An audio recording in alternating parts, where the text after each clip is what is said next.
বিসমিল্লাহির রহমানির রহিম। প্রিয় দেশবাসী, শিশু, কিশোর কিশোরী, তরুণ তরুণী, ছাত্রছাত্রী, বয়স্ক, বৃদ্ধ, নারী পুরুষ সবাইকে আমার সালাম জানাচ্ছি। আসসালামু আলাইকুম। আজ 5ই অগাস্ট, জুলাই গণ অভ্যুত্থান দিবস। বাংলাদেশের ইতিহাসের এক অবিস্মরণীয় দিন। 1 বছর আগে এই দিনে জুলাই গণ অভ্যুত্থান পূর্ণতা পায়। দীর্ঘদিনের ফ্যাসিবাদী শাসন থেকে মুক্ত হয় প্রিয় স্বদেশ।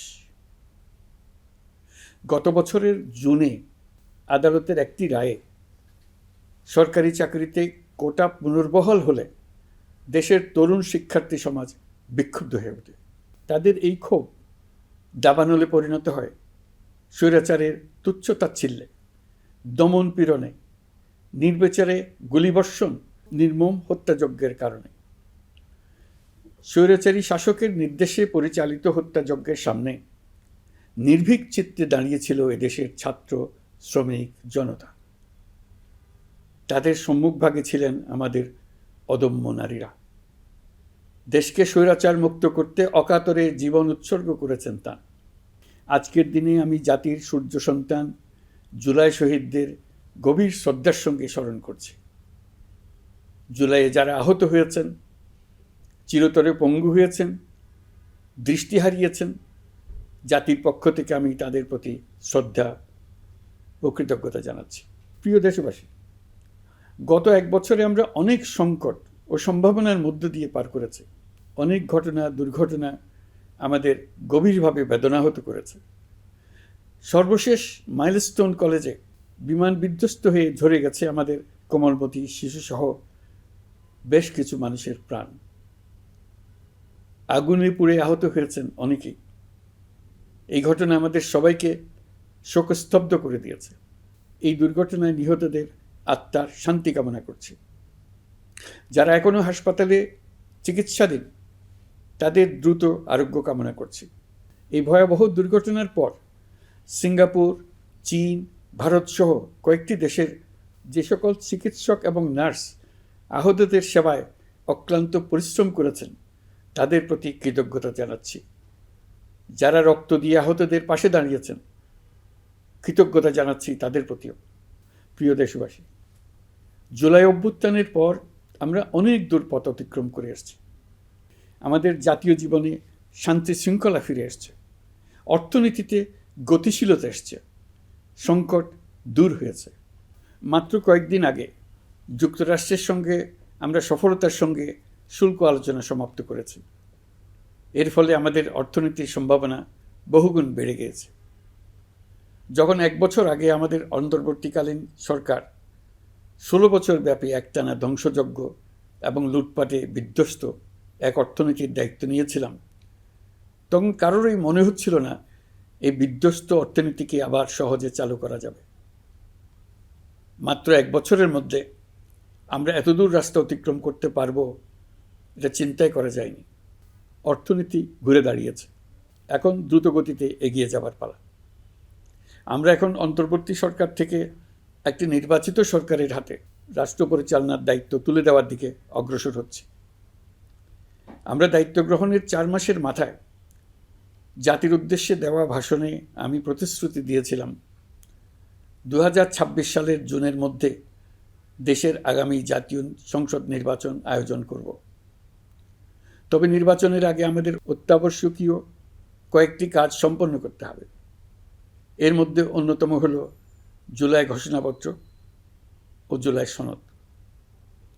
আজ জুলাই গণ অভ্যুত্থান দিবসে সকল রাজনৈতিক দলকে সঙ্গে নিয়ে আমরা জাতির কাছে জুলাই ঘোষণাপত্র উপস্থাপন করেছি।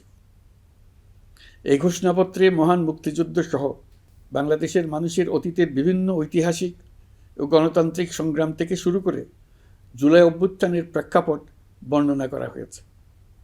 আমাদের 3টি দায়িত্ব ছিল: সংস্কার, বিচার ও নির্বাচন। জুলাই অভ্যুত্থানের ছাত্র, শ্রমিক, জনতা দেয়ালে দেয়ালে যে প্রত্যাশার কথা লিখে রেখেছিল, তার অন্যতম ফোকাস ছিল রাষ্ট্র ব্যবস্থার গণতান্ত্রিক সংস্কার। সেই লক্ষ্যে আমরা বেশ কয়েকটি সংস্কার কমিশন গঠন করেছিলাম।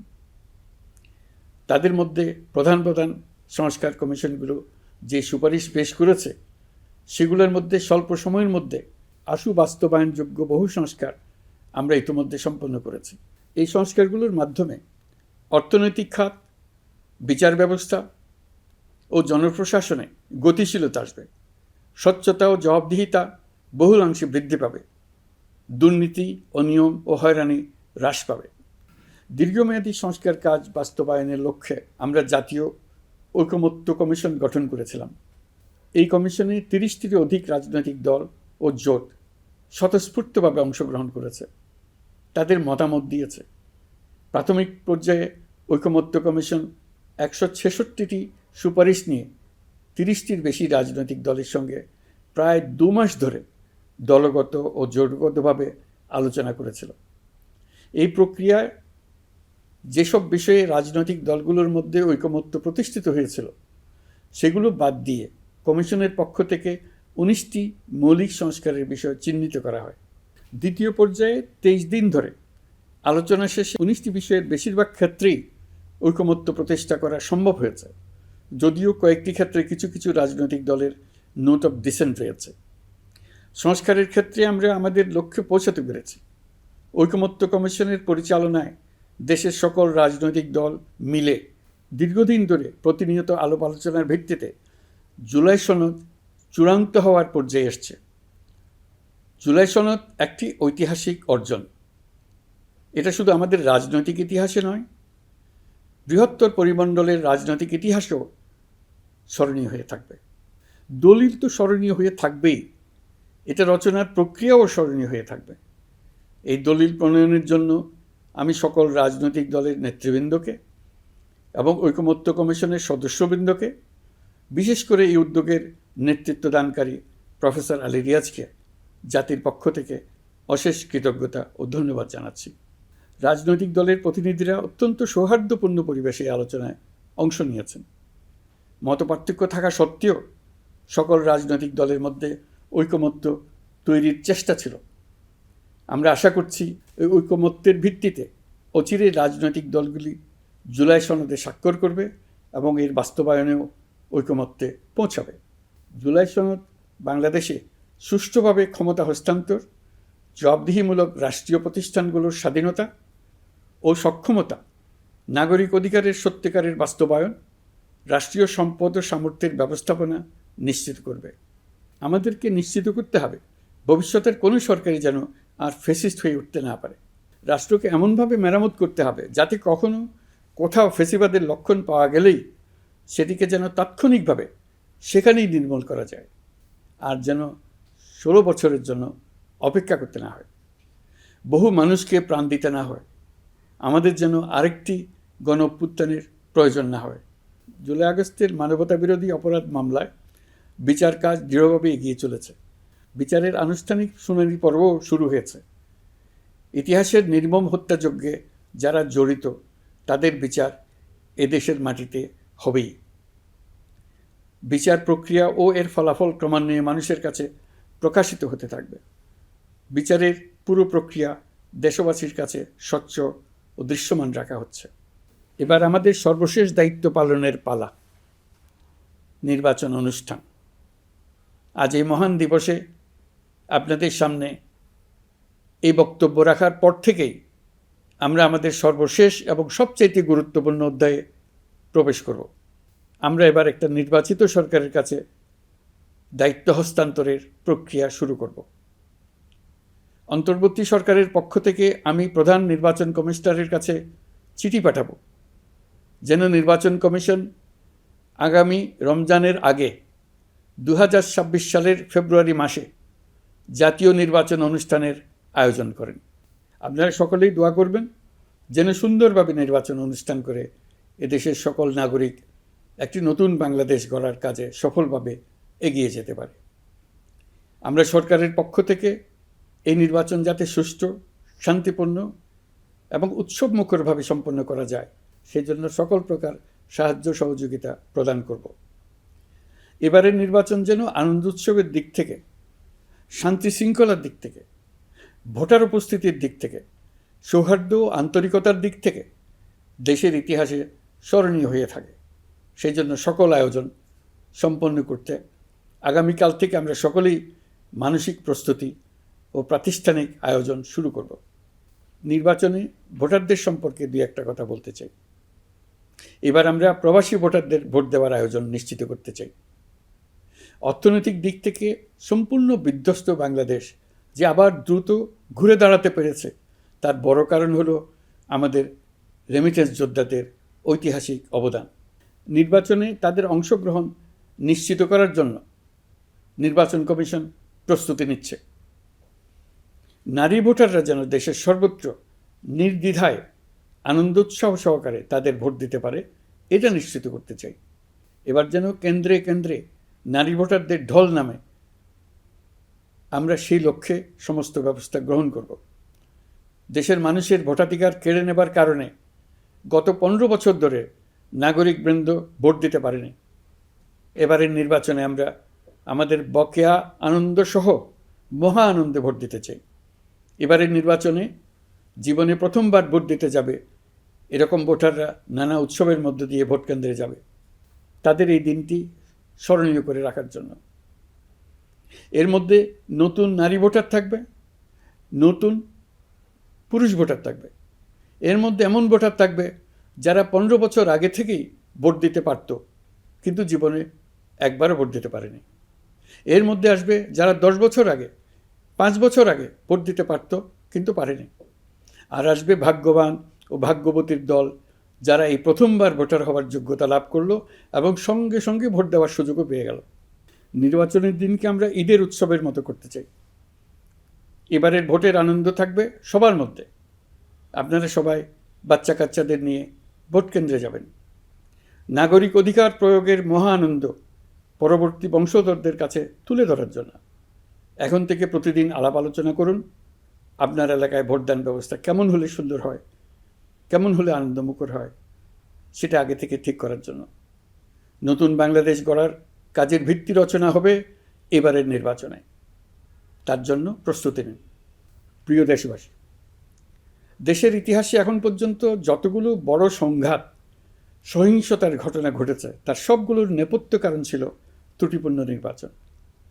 ত্রুটিপূর্ণ নির্বাচনের মধ্য দিয়ে কোনো দল যদি গায়ের জোরে নির্বাচিত হয়ে ক্ষমতায় আসে, তার চূড়ান্ত পরিণতি কী, তার জুলাই অভ্যুত্থান আমাদের দেখিয়ে দিয়েছে। আমরা ইতিহাসের কলঙ্কিত কোনো অধ্যায়ের পুনরাবৃত্তি আর করতে চাই না।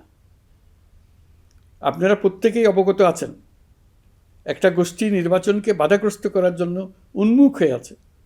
তারা দেশের গণতান্ত্রিক অগ্রযাত্রাকে ব্যাহত করতে দেশের বাইরে বসে ভেতরে থেকে নানা অপচেষ্টায় লিপ্ত রয়েছে।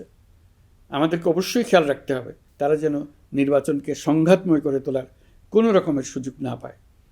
মাথায় রাখবেন, পরাজিত শক্তি নির্বাচনের আগ পর্যন্ত বারবার মাথাচাড়া দিয়ে ওঠার চেষ্টা করবে, কিন্তু একটি অবাধ, সুষ্ঠু, নিরপেক্ষ নির্বাচন সফলভাবে আয়োজন করা গেলে অপশক্তির পরাজয় চূড়ান্ত হবে। নির্বাচন সংক্রান্ত বিষয়ে প্রতিনিয়ত পরামর্শ নেওয়ার জন্য আমরা প্রযুক্তির সাহায্য নেব। এই জন্য একটি অ্যাপ তৈরির উদ্যোগ নিচ্ছি। দ্রুত এই অ্যাপটি চালু হবে। আপনারা আপনাদের সকল পরামর্শ, সকল মতামত, সকল আশঙ্কা এবং উদ্যোগের কথা এই অ্যাপের মাধ্যমে আমাদেরকে জানাবেন। আমরা তা যথাযথ কর্তৃপক্ষকে জানিয়ে দেব, সমস্যা সমাধানের জন্য ব্যবস্থা নেব। রাজনৈতিক দলগুলোর প্রতি আমার আহ্বান থাকবে, আপনাদের নির্বাচনী ইশতেহারে, আপনাদের প্রতিশ্রুতি, প্রতিজ্ঞা, পরিকল্পনায় কোনো কিছুতেই যেন তরুণরা বাদ না পড়ে, নারীরা বাদ না পড়ে। মনে রাখবেন, যে তরুণ তরুণীরা বাংলাদেশকে বদলে দিয়েছে, তারা বিশ্বকেও বদলে দেওয়ার ক্ষমতা রাখে। আপনার দল থেকে তাদেরকে সেই সুযোগ দেওয়ার উদ্যোগ নেন। আগামী নির্বাচনে সবাই নিরাপদে যার যার পছন্দের প্রার্থীকে ভোট দেবে, এটা নিয়ে কারো কোনো আপত্তির সুযোগ রাখা যাবে না। আমরা সবাই সবার পছন্দের প্রতি সম্মান দেখাবো, এটাই হোক আমাদের প্রতিজ্ঞা। প্রিয় দেশবাসী, আপনারা জানেন, সরকার দায়িত্ব গ্রহণের পরপরই দেশের দক্ষিণ ও উত্তরাঞ্চলে যে ভয়াবহ বন্যা পরিস্থিতি তৈরি হয়েছিল, তা ফসল উৎপাদনে ব্যাপক ক্ষতি সাধন করেছে। এর ফলে নিত্য প্রয়োজনীয় পণ্যের মূল্যবৃদ্ধির আশঙ্কা হয়েছিল। তবে সংশ্লিষ্ট প্রতিষ্ঠান ও কর্তৃপক্ষের যথাযথ পদক্ষেপ, নজরদারি ও মধ্যস্বত্বভোগীদের দৌরাত্ম্য কমানোর ফলে এটি এড়ানো গেছে। বিশেষ করে এবছরের পবিত্র মাহে রমজান মাস থেকে শুরু করে এখন পর্যন্ত বাজার পরিস্থিতি স্থিতিশীল রয়েছে। মূল্যস্ফীতির নিয়ন্ত্রণ ছিল আমাদের জন্য সবচেয়ে বড় চ্যালেঞ্জ। ভঙ্গুর অর্থনীতি ও বন্যার কারণে খাদ্য মূল্যস্ফীতি হয়েছিল প্রায় 14%। এখন সেটা অর্ধেকে নেমে আসছে। আমরা আশা করছি ডিসেম্বরের মধ্যে এটা 6% নেমে আসবে। এই জুন মাসে দেশের সার্বিক মূল্যস্ফীতি কমে 8.48% হয়েছে, যা বিগত 35 মাসের মধ্যে সর্বনিম্ন। এই নিয়ে 4 মাস ধরে সার্বিক মূল্যস্ফীতি ক্রমান্বয়ে কমেছে। বর্তমান অন্তর্বর্তীকালীন সরকারের প্রতি প্রবাসীদের অসীম আস্থার ফলে মুদ্রাবাজারেও স্থিতিশীলতা ফিরে এসছে। গত অর্থবছরে ব্যাংকিং চ্যানেলে রেকর্ড $3,033 কোটি প্রবাসী আয় দেশে এসছে। রপ্তানি আয়ে প্রায় 9% প্রবৃদ্ধি হয়েছে। এর ফলে টাকা শক্তিশালী হয়েছে। অনেক বছর পর ডলারের বিপরীতে টাকার মান বাড়ছে। গত 11 মাসে বৈদেশিক পাওনাদারদের পাওনা সুদ ও আসল বাবদ $4 বিলিয়ন অর্থাৎ $400 কোটি অর্থ পরিশোধ করা হয়েছে, যা এ যাবৎকালের সর্বোচ্চ। আগের বকেয়া আদায় পরিশোধের পরও বৈদেশিক মুদ্রার রিজার্ভ বাড়ছে। আগামীতে এই ধারা বজায় থাকবে বলে আমরা আশা করি। বিদেশি বিনিয়োগ বৃদ্ধিতে বিভিন্ন উদ্যোগ নেওয়ার ফলে এই বছরের প্রথম 3 মাসে বিদেশি বিনিয়োগ এসছে $10,500 কোটি। গত বছরের একই সময়ের তুলনায় এটা দ্বিগুণেরও বেশি। আর অক্টোবর থেকে হিসাব করলে 6 মাসে ফরেন ডাইরেক্ট ইনভেস্টমেন্ট এসছে $16,500 কোটি, যা গত সরকারের আমলের শেষ 6 মাসের তুলনায় দ্বিগুণ। কর্মসংস্থান সৃষ্টি অন্তর্বর্তীকালীন সরকারের অন্যতম বড় লক্ষ্য। সম্প্রতি হংকং ভিত্তিক শিল্পগোষ্ঠী হান্ডা বাংলাদেশের বস্ত্র ও তৈরি পোশাক খাতে $250 মিলিয়ন বিনিয়োগের প্রতিশ্রুতি নিয়ে এসছে, যা এই খাতে চীনা কোনো কোম্পানির একক সর্বোচ্চ বিনিয়োগ। তাদের এই বিনিয়োগের ফলে 25,000 লোকের কর্মসংস্থান হবে। আমরা দৃঢ়ভাবে বিশ্বাস করি হান্ডার এই বিনিয়োগ আরও চীনা কোম্পানিকে এই দেশে বিনিয়োগের জন্য উৎসাহিত করবে। এর মাধ্যমে আমাদের তরুণ তরুণীদের কর্মসংস্থানের পথ খুলবে।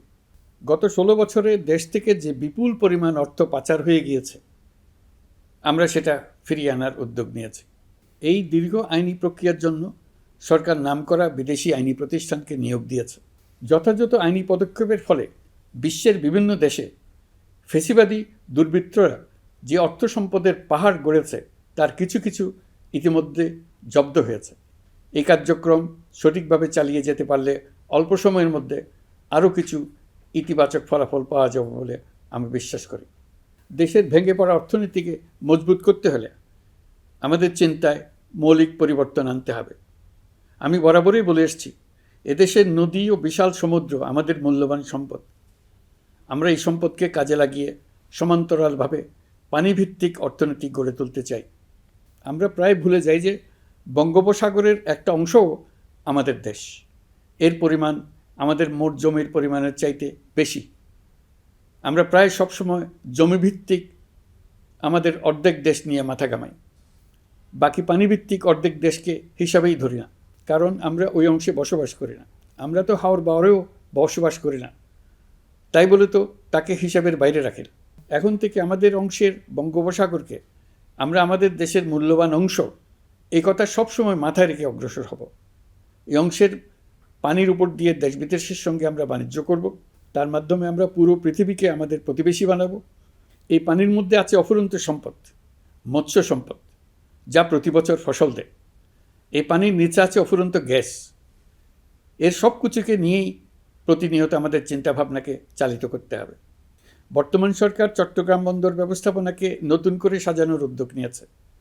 সরকার সম্প্রতি বাংলাদেশ নৌবাহিনী পরিচালিত ড্রাই ডক লিমিটেডকে নিউ মুরিং টার্মিনাল কন্টেইনার হ্যান্ডলিংয়ের দায়িত্ব দিয়েছে। তারা কাজ শুরু করা মাত্রই কিছু ইতিবাচক পরিবর্তন এসছে। প্রথম 2 সপ্তাহে দেখা গেছে আগের তুলনায় প্রতিদিন গড়ে 225টি বেশি কন্টেইনার হ্যান্ডলিং হচ্ছে। এই বন্দরকে আধুনিকভাবে গড়ে তোলা গেলে তা শুধু বাংলাদেশের অর্থনীতিতেই ভূমিকা রাখবে না, নেপাল, ভুটান সহ পার্শ্ববর্তী অঞ্চলের অর্থনীতিতে ইতিবাচক ভূমিকা রাখতে সক্ষম হবে। বিনিময়ে তারাও উপকৃত হবে, আমরাও উপকৃত হব। আমাদের উপকূল অঞ্চল অফুরন্ত সম্ভাবনার আধার। কুমিরা থেকে টেকনাফ পর্যন্ত নানা বন্দরের কর্মচাঞ্চল্যে সমগ্র উপকূল অঞ্চলকে দক্ষিণ এশিয়ার একটি গুরুত্বপূর্ণ অর্থনৈতিক প্রাণকেন্দ্র হিসেবে প্রতিষ্ঠা করবে। এই পুরো অঞ্চলে অনেকগুলো শিল্পাঞ্চল গড়ে উঠবে শুধু সমুদ্রের সান্নিধ্য এবং তার ব্যবহারের দক্ষতার কারণে। সমুদ্র উপকূলীয় অঞ্চলের সম্পদ ও পরিবেশের টেকসই ব্যবহার নিশ্চিত করতে আমাদের বন্ধু দেশগুলোর সঙ্গে আলোচনা শুরু করেছি। তারা উৎসাহ সহকারে সাড়া দিয়েছেন। গভীর সমুদ্রকে আমরা এখনও আমাদের কল্যাণে কাজে লাগাতে পারিনি। একে কেন্দ্র করে আমরা মাছ পালন, আহরণ ও প্রক্রিয়াজাতকরণের শিল্প গড়ে তুলতে কাজ শুরু করেছি। এতে করে লক্ষ লক্ষ মানুষের কর্মসংস্থান হবে, আমাদের অর্থনীতি নতুন শক্তিতে বলীয়ান হবে। প্রিয় দেশবাসী, প্রবাসী বাংলাদেশিদের জন্য ভিসা সংক্রান্ত জটিলতা দূর করতে আমরা গভীরভাবে কাজ করে যাচ্ছি। বাংলাদেশি নাগরিকদের জন্য আরব আমিরাত পুনরায় ভিসা চালু করেছে। মালয়েশিয়া কর্তৃপক্ষ বাংলাদেশি কর্মীদের জন্য প্রথমবারের মতো মাল্টিপল এন্ট্রি ভিসা চালু করেছে। অন্যান্য দেশের সঙ্গেও ভিসা জটিলতা কীভাবে কমিয়ে আনা যায় এ নিয়ে আমরা কাজ করে যাচ্ছি। আগামী 5 বছরে জাপানে অন্তত 1 লক্ষ বাংলাদেশি তরুণদের পাঠানোর প্রস্তুতি শুরু করেছে। তরুণদের সেখানে পাঠানোর জন্য বিশেষ প্রশিক্ষণ, অন্যান্য ব্যবস্থাও আমরা নিতে শুরু করেছি। এর পাশাপাশি আমরা ইতালি, দক্ষিণ কোরিয়া, সার্বিয়া সহ বিভিন্ন দেশে দক্ষ কর্মীদের পাঠানোর উদ্যোগ নিয়েছি। সৌদি আরব, জর্ডান, ওমান সহ বিভিন্ন দেশে নথিপত্রের কারণে যে প্রবাসীরা ইরেগুলার হয়ে গিয়েছিলেন তাদেরকে রেগুলারাইজ করার জন্য ব্যবস্থা নিয়েছে। আমরা বিভিন্ন দেশের সঙ্গে বিদ্যমান চুক্তিগুলোকে পর্যালোচনা করে দেখছি যাতে আমাদের প্রবাসী ভাই বোনদের জন্য সেগুলো স্বস্তিদায়ক হয়। দেশে এবং দেশের বাইরে বাংলাদেশের নাগরিকরা যে যেখানে অবস্থান করছে তারা যাতে সব ধরনের নাগরিক সুবিধা পান, আমরা সেই বিষয়ে উদ্যোগ নিয়েছি। চলতি বছর আমাদের নানা উদ্যোগের ফলে প্রায় 87,000 বাংলাদেশি সুষ্ঠুভাবে হজ পালন করতে পেরেছেন। হজের ব্যয়ও অন্যান্য বছরের তুলনায় আমরা কমিয়ে আনতে পেরেছি। হাজিরা যাতে নির্বিঘ্নে হজ সম্পন্ন করতে পারে সেজন্য লাব্বায়েক নামে অ্যাপ চালু করেছে, যার মাধ্যমে ঘরে বসেই হাজিদের আত্মীয় স্বজন, পরিবার পরিজন তাদের অবস্থান প্রতি মুহূর্তে জানতে পেরেছেন। এই বছর দক্ষিণ এশিয়ার অন্যান্য দেশগুলোতেও আমাদের হজ ব্যবস্থাপনা প্রশংসিত হয়েছে। আগামী বছরের হজ ব্যবস্থাপনা যেন আরও নির্বিঘ্নে সম্পন্ন করা যায় সেজন্য মন্ত্রণালয় এখন থেকেই প্রস্তুতি নিতে শুরু করেছে। প্রিয় দেশবাসী, জুলাই গণঅভ্যুত্থানে তরুণ শিক্ষার্থীদের পাশে ঢাল হয়ে দাঁড়িয়েছিলেন আমাদের বাবা মা ও শিক্ষকরা। আমাদের বাবা মায়েরা তাদের সন্তানকে বহু কষ্টে বড় করে বিশ্ববিদ্যালয়ে পাঠায়। লেখাপড়া শেষ করে অনেক ছাত্র অসুস্থ হয়ে বের হয়। এর কারণ আবাসিক হলের নোংরা পরিবেশ, খাবারের নিম্নমান, তার উপর দলীয় সন্ত্রাসীদের দমনপীড়ন। বিশ্ববিদ্যালয়ে পড়াশোনার পরিবর্তে প্রতিদিন শিক্ষার্থীদের জোর করে রাজনৈতিক দলের প্রোগ্রামে নিয়ে যাওয়া হতো। প্রশাসন ও শিক্ষকরা সবই জানতেন, অথচ কেউ এটি থামাতে পারেননি, চেষ্টাও করেননি। কারণ শিক্ষকদের একটি বড় অংশ প্রমোশনের জন্য, সুবিধার জন্য দলীয় রাজনীতিতে জড়িত ছিলেন, নিপীড়কের ভূমিকায় ছিলেন। প্রতিটি বিশ্ববিদ্যালয়ের আবাসিক হলগুলোতে দলীয় সন্ত্রাসীদের নিয়ন্ত্রণ আর অমানসিক নির্যাতন চলত। সেখানে গড়ে তোলা হয়েছিল টর্চার সেল। অন্তর্বর্তী সরকার প্রতিশ্রুতিবদ্ধ যে আমরা আর কখনো শিক্ষা প্রতিষ্ঠানগুলোকে এমন কোনো রাজনীতি দ্বারা কলুষিত হতে দেব না যা পড়াশোনার পরিবেশ নষ্ট করে, তরুণদের জীবন ধ্বংস করে। বাবা মায়েদের যেন সন্তানকে বিশ্ববিদ্যালয়ে পড়তে পাঠিয়ে আর কখনো শঙ্কায় থাকতে না হয়। বর্তমান সরকার দায়িত্ব গ্রহণের পরপরই শিক্ষা ব্যবস্থার উন্নতির জন্য ধারাবাহিকভাবে পরামর্শ কমিটির সঙ্গে বৈঠক করেছে, বিভিন্ন উদ্যোগ হাতে নিয়েছে। বিদ্যালয়গুলোতে শিক্ষার মান কীভাবে বাড়ানো যায় সে বিষয়ে বিভিন্ন উদ্যোগ নেওয়া হচ্ছে। সরকার কিছুদিন আগে সারা দেশের সরকারি প্রাথমিক বিদ্যালয়ের সব প্রধান শিক্ষকের বেতনের গ্রেড 1 ধাপ বাড়িয়ে 10ম গ্রেড করার সিদ্ধান্ত নিয়েছে। এটি একটি যুগান্তকারী সিদ্ধান্ত। প্রাথমিক বিদ্যালয়গুলিতে শূন্য পদে 6,500 প্রধান শিক্ষক নিয়োগের প্রক্রিয়া চলছে। প্রাথমিকের পড়াশোনার পদ্ধতিগত পরিবর্তনের দিকেও আমরা মনোযোগ দিচ্ছি। সব স্কুলে ইন্টারনেট সংযোগ ও মাল্টিমিডিয়া শ্রেণীকক্ষ তৈরির নির্দেশ দেওয়া হয়েছে। পার্বত্য চট্টগ্রামে কমপক্ষে 100টি স্কুলে এবছরের মধ্যেই ই-লার্নিং চালু হবে। ঢাকা চট্টগ্রামের অভিজ্ঞ শিক্ষকরা প্রযুক্তির সহায়তায় এসব স্কুলে শিক্ষকতা করে সেখানকার শিক্ষক ঘাটতি পূরণ করবেন। যেসব এলাকায় বিদ্যুতের ঘাটতি রয়েছে সেখানে সোলার প্যানেল বসিয়ে বিদ্যুতের ঘাটতি নিরসন এবং মোবাইল নেটওয়ার্ক ও স্টারলিংক পরিষেবা ব্যবহার করে এই সংকট মোকাবেলা করা হচ্ছে। স্কুলগুলোতে মেয়েদের জন্য বিশেষ ব্যবস্থা গ্রহণ করে তাদের পড়াশোনার উপযোগী করে তোলা হচ্ছে।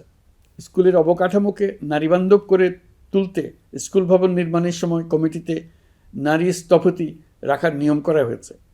আমাদের লক্ষ্য হলো স্কুল ভবনের ডিজাইন থেকে শুরু করে পড়াশোনার পরিবেশ চিন্তাভাবনায় মেয়েদেরকে বিশেষভাবে গুরুত্ব দেওয়া, যাতে তারা ব্যক্তিগত নিরাপত্তা ও স্বাস্থ্যের দিক থেকে স্বস্তিদায়ক পরিবেশে পড়াশোনা করতে পারে। প্রিয় দেশবাসী, জুলাই গণ অভ্যুত্থানে শহীদ ও আহত যোদ্ধাদের জন্য আমরা নিরলসভাবে কাজ করে যাচ্ছি। এখন পর্যন্ত 775টি শহীদ পরিবারকে প্রায় 100 কোটি টাকার সঞ্চয়পত্র ও মাসিক ভাতা বাবদ ব্যাংক চেক দেওয়া হয়েছে। অবশিষ্ট যারা আছেন তাদেরও কয়েকটি আইনগত বিষয় নিষ্পত্তি সাপেক্ষে সঞ্চয়পত্র দেওয়ার প্রক্রিয়া চলছে। এর পাশাপাশি আহত 13,800 জন জুলাই যোদ্ধাকে 3টি ক্যাটাগরিতে নগদ টাকা ও চেক বাবদ 153 কোটি 4 লাখ টাকা প্রদান করা হয়েছে।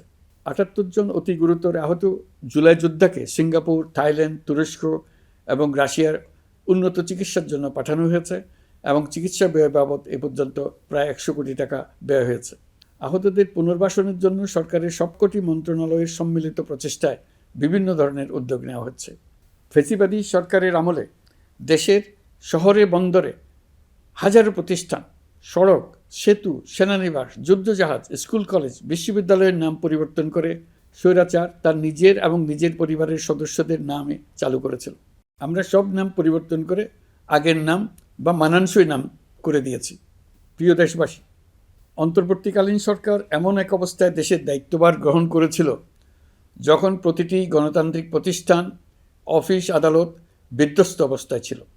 আমাদের প্রথম এবং প্রাথমিক কাজ ছিল এই প্রতিষ্ঠানগুলোর সংস্কার এবং পুনর্নির্মাণে হাত দেওয়া, আইনশৃঙ্খলা বাহিনী পুনর্গঠন, অর্থনীতি পুনরুদ্ধার, আইন আদালত, নির্বাচন কমিশন সহ যাবতীয় গণতান্ত্রিক প্রতিষ্ঠানকে সচল করা এবং নাগরিকদের নিকট দায়বদ্ধ করে তোলা। রক্তাক্ত জুলাই ছিল স্বৈরাচারের বিরুদ্ধে তরুণদের পুঞ্জীবিত ক্ষোভের বহিঃপ্রকাশ। 16 বছর ধরে সরকারের স্বৈরাচারী আচরণের বিরোধিতা করে যতগুলো আন্দোলন হয়েছে, প্রতিটিতেই দলীয় সন্ত্রাসীরা অস্ত্র হাতে আন্দোলনকারীদের আক্রমণ করেছে। প্রতিটি আন্দোলনকেই দমন করার জন্য দলীয় সন্ত্রাসীরা সর্বোচ্চ আঘাত করেছে, যেখানে আইনশৃঙ্খলা বাহিনীকেও অংশ নিতে নির্দেশ দেওয়া হয়েছে অথবা দাঁড়িয়ে দর্শকের ভূমিকায় থাকতে বলা হয়েছে। একটি স্বাধীন বিচার বিভাগের জন্য অন্তর্বর্তী সরকার সংস্কার কাজ হাতে নিয়েছে। বিচার বিভাগীয় সংস্কার কমিশনের প্রস্তাবনা অনুযায়ী সুপ্রিম কোর্ট বিচারক নিয়োগ সহ যে সকল কাজ এই সরকার স্বল্প সময়ের মধ্যে করে যেতে পারবে, সে সকল কাজের অধিকাংশ ইতিমধ্যে সম্পন্ন করা হয়ে গেছে। বাকি কাজ চলমান রয়েছে। স্বৈরাচার আমলে দলীয় বাহিনীতে পরিণত হওয়া ভঙ্গুর আইনশৃঙ্খলা বাহিনীকে নতুন করে গড়ে তোলার জন্য আমরা সর্বোচ্চ ব্যবস্থা নিয়েছি। আইনশৃঙ্খলা বাহিনী দ্বারা কোনো মানবাধিকার লঙ্ঘন যাতে না ঘটে, সেই জন্য পুলিশ সদর দপ্তরে একটি সেল কার্যকর করা হয়েছে, যেখানে মানবাধিকার সহ পুলিশ সদস্যদের মাধ্যমে সংগঠিত যে কোনো অপরাধের বিষয়ে অভিযোগ করা যায়। এই সমস্ত সেল অন্যান্য আইন প্রয়োগকারী সংস্থার প্রধান কার্যালয়েও স্থাপন করা হচ্ছে। আসামিদের জিজ্ঞাসাবাদ হবে স্বচ্ছ কাচের ঘরে। হাজতখানায় বন্দীদের মানবিক সেবা নিশ্চিত করা হবে। অভিযান পরিচালনার সময় পুলিশ যেন জিপিএস ট্র্যাকিং সিস্টেম ডিভাইস সহ বডি ক্যামেরা পরিধান করেন তা নিশ্চিত করা হবে। পুলিশ যেন আর কখনোই কোনো আন্দোলন দমনে প্রাণঘাতী অস্ত্র ব্যবহার করতে না পারে, সেই ব্যবস্থা নেওয়া হয়েছে। বেআইনি সমাবেশে বল প্রয়োগের ক্ষেত্রে জাতিসংঘের স্বীকৃত 5টি ধাপ অনুযায়ী পুলিশ সদস্যদের প্রশিক্ষণ দেওয়া হচ্ছে। সব মিলিয়ে স্বরাষ্ট্র মন্ত্রণালয়ের পুলিশ সংস্কার কমিশনের প্রস্তাব অনুযায়ী 16টি সংস্কার কাজ সম্পন্ন হয়েছে। আরও 43টি সংস্কার কাজ সমাপ্ত হওয়ার পথে। দেওয়ানি আইন, নারী ও শিশু নির্যাতন দমন আইন সহ বিভিন্ন আইনগত সংস্কার সম্পন্ন হয়েছে। সম্প্রতি সরকার ফৌজদারি কার্যবিধি সংশোধন অধ্যাদেশ 2025 অনুমোদন করেছে। এর ফলে এখন থেকে কোনো ব্যক্তিকে আটকের পর 12 ঘন্টার মধ্যে যত দ্রুত সম্ভব পরিবারকে জানাতে হবে। আটককৃত ব্যক্তিকে আইনজীবীর সঙ্গে সাক্ষাতের সুযোগ দিতে হবে। গ্রেপ্তারকৃত ব্যক্তি রিমান্ডের পর অসুস্থ বা আহত হলে তাকে ডাক্তার কর্তৃক পরীক্ষা করতে হবে এবং আঘাতের কারণ নিশ্চিত হতে হবে। তার প্রয়োজনীয় চিকিৎসা দিতে হবে। এক্ষেত্রে পুলিশের দায় থাকলে আইনি ব্যবস্থা নেওয়ার বিধান যুক্ত করা হয়েছে। এই আইনের ফলে গ্রেফতার ও আটক নিয়ে মানুষের হয়রানি অনেক কমে আসবে, পুলিশের জবাবদিহিতা বাড়বে এবং বিচারের কাজ দ্রুততর হবে। পুলিশ সংস্কার কমিশনের সুপারিশ ছিল কোনো ব্যক্তি থানায় জিডি করতে গেলে অবশ্যই তা গ্রহণ করতে হবে। জিডি গ্রহণ করা ছাড়া থানা থেকে কোনো ব্যক্তিকে ফিরিয়ে দেওয়া যাবে না। এই সুপারিশের ভিত্তিতে সরকার সিদ্ধান্ত নিয়েছে দেশের সব থানায় অনলাইনে জিডি করা যাবে। এখন থানায় জিডি না নেওয়ার আর কোনো অভিযোগ থাকবে না। গণতান্ত্রিক চর্চার অন্যতম প্রধান শর্ত গণমাধ্যমের স্বাধীনতা। অতীত ইতিহাসের দিকে তাকালে দেখা যায় মুক্ত সাংবাদিকতার ক্ষেত্রে প্রথম এবং সবচেয়ে বড় বাধা হিসেবে কাজ করেছে সরকার। অন্তর্বর্তী সরকার এইসব বাধা অপসারণে বিভিন্ন উদ্যোগ নিয়েছে। আমরা সমালোচনাকে উন্মুক্ত করে দিয়েছি। যে কেউ চাইলেই যে কোনো মাধ্যমে, সেটা মূলধারার গণমাধ্যম হোক কিংবা সামাজিক যোগাযোগ মাধ্যমেই হোক, সরকারের সমালোচনা করতে পারছেন। এমনকি রাষ্ট্রীয় গণমাধ্যমেও সরকারের সমালোচনা করা যাচ্ছে। নিকট অতীতে যা ছিল অকল্পনীয়। সাংবাদিকদের জবাবদিহিতা নিশ্চিত করার জন্য সরকার ইতিমধ্যে প্রেস কাউন্সিল পুনর্গঠন করেছে। আপনারা জানেন, সামাজিক যোগাযোগ মাধ্যমে প্রতিদিন বিপুল পরিমাণ গুজব ও অপতথ্য ছড়িয়ে পড়ছে। দেশকে অস্থিতিশীল করতে হাতিয়ারে পরিণত হয়েছে গুজব। অপতথ্য মোকাবেলা করার জন্য সাংবাদিকদের সক্ষমতা বাড়াতে বিভিন্ন ধরনের প্রশিক্ষণের ব্যবস্থা নেওয়া হচ্ছে। স্বৈরাচারী সরকার আমলে সাংবাদিকতার ক্ষেত্রে বড় বাধা ছিল ডিজিটাল নিরাপত্তা আইন, যা পরে সাইবার নিরাপত্তা আইন রূপে আবির্ভূত হয়েছিল। আমরা এই আইনটি বাতিল করেছি। এই আইনের অধীনে সাংবাদিকদের বিরুদ্ধে করা সব মামলা বাতিল করা হয়েছে। সংবাদ মাধ্যমের স্বাধীনতা নিশ্চিতকরণে এটি একটি বড় অগ্রগতি। নতুন যে আইন প্রণীত হয়েছে তাতে আগের আইনের নিবর্তনমূলক 9টি ধারা বাদ দেওয়া হয়েছে। আগের আইনের আওতায় করা 95% মামলায় এসব ধারায়। আমরা বিশ্বাস করি নতুন আইন প্রণয়নের পর সাংবাদিকদের আইনি হয়রানি বন্ধ হবে। গত বছর মানুষের প্রতিবাদকে স্তব্ধ করে দিতে ফ্যাসিবাদী সরকার ইন্টারনেট বন্ধ করে দিয়েছিল, যাতে গোপনে তারা দমন নিপীড়ন হত্যাকাণ্ড চালাতে পারে। অন্তর্বর্তী সরকার সাইবার সুরক্ষা আইন সংশোধন করে নতুন অধ্যাদেশে প্রথমবারের মতো ইন্টারনেটকে মৌলিক অধিকার হিসেবে অন্তর্ভুক্ত করেছে। সম্প্রতি আন্তর্জাতিক bandwidth real time internet traffic পরিবহনে 4 টেরাবাইট সেকেন্ডের মাইলফলক অতিক্রম করেছে বাংলাদেশ সাবমেরিন কেবলস পিএলসি। বাংলাদেশে ইন্টারনেট সেবার মান ভালো করতে সরকারের পক্ষ থেকে সর্বোচ্চ উদ্যোগ নেওয়া হয়েছে। প্রিয় দেশবাসী, আপনাদের আহ্বানে একটি ঐতিহাসিক সন্ধিক্ষণে আমরা দায়িত্বভার গ্রহণ করেছিলাম। জুলাই অভ্যুত্থানে সৃষ্ট নতুন বাংলাদেশের যে অভূতপূর্ব সম্ভাবনা জাগ্রত হয়েছে, তাকে এগিয়ে নিতে আপনারা আমাদেরকে দায়িত্ব দিয়েছিলেন। গত 12 মাস ধরে আপনাদের সবাইকে সাথে নিয়ে জুলাইয়ের দাবি পূরণের চেষ্টা করে যাচ্ছি। আসুন আজ জুলাই গণ অভ্যুত্থান দিবসে প্রতিজ্ঞাবদ্ধ হয়ে এই জাতিকে আমরা আর কখনো বিভক্ত হতে দেব না। আমরা সকল নাগরিকের প্রতি মর্যাদাশীল থাকব, তিনি যেই পরিচয়েরই হন না কেন। আমরা দৈনন্দিন জীবনে নানা ঘাত প্রতিঘাতে সাময়িকভাবে যদি পথভ্রষ্ট হয়েও পড়ি, প্রতি বছর জুলাই আমাদেরকে নতুন করে ঐক্যবদ্ধ হতে শক্তি যোগাবে। জুলাই তরুণদের উসিলায় জাতির আত্ম আবিষ্কারের মাস, ভুলভ্রান্তি শুধরে নেবার মাস, গর্তে পড়ে যাওয়ার প্রবণতা থেকে নিজেদেরকে রক্ষা করার মাস। জুলাই গ্রামে গঞ্জে, সরকারি বেসরকারি স্কুল কলেজে, বিশ্ববিদ্যালয়ে, ফসলের মাঠে, ঘরে বাড়িতে কিশোর কিশোরী তরুণ তরুণীদের কাছ থেকে তাদের আকাঙ্ক্ষাগুলো জেনে নেওয়ার মাস। নির্বাচন আসছে।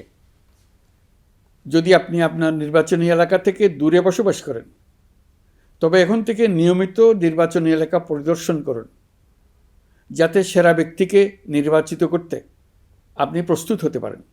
যাদের তাজা রক্তের বিনিময়ে আমরা আমাদের এই অতি মূল্যবান অধিকার ফিরে পেলাম, ভোটটা দেওয়ার আগ মুহূর্তে যেন তাদের চেহারা আমাদের চোখে ভেসে ওঠে। ফেব্রুয়ারি বেশি দূরে নয়। নির্বাচন নিয়ে প্রস্তুতি নিতে নিতেই ভোটের দিন এসে পড়বে। বহু বছর আমরা কেউ ভোট দিতে পারিনি। এবার আমরা সবাই ভোট দেব, কেউ বাদ যাবে না। সবাই যেন বলতে পারি, নতুন বাংলাদেশ গড়ার পথে দেশকে রওনা করার জন্য আমি আমার ভোটটা দিয়েছিলাম। আমার ভোটেই দেশটা সে পথে রওনা হতে পেরেছিল। জুলাই গণ অভ্যুত্থান দিবসে সকল নাগরিকের কাছে আমার আহ্বান, আসুন নতুন বাংলাদেশ গড়ার প্রথম বড় পরীক্ষায় সফলভাবে উত্তীর্ণ হই। মহান আল্লাহ আমাদের সহায় হন। আল্লাহ হাফেজ।